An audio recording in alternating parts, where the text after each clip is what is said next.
From the outside, it looks like a prison, but with a children's playground.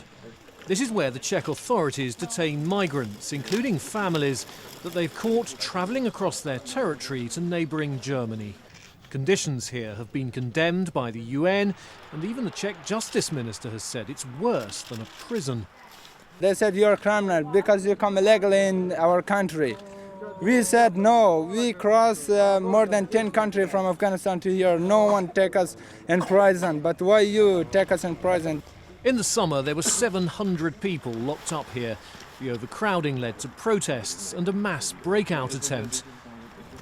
With numbers now down to just 70 people, the Czech authorities organised a visit for EU ambassadors and journalists.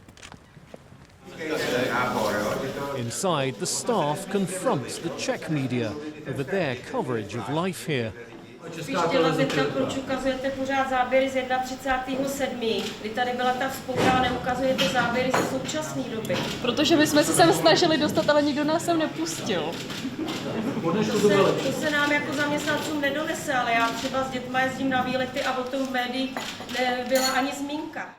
Suddenly, a caretaker presents what he says are improvised weapons confiscated from the migrants. A když jsme tady dělali v těch největších krizových podmínkách, takže pak když vám tam někdo ukazuje takhle.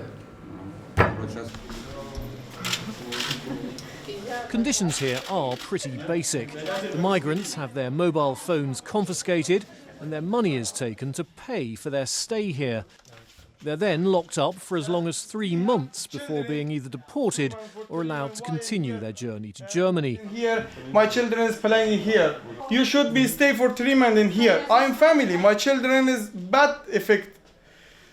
No good for children in here. Back outside, the diplomats chat and take photos with the people here. Some new facilities, some new playing thing for a child. The Afghan man we met at the beginning tells the German ambassador that the children's playground was only built a week before our visit.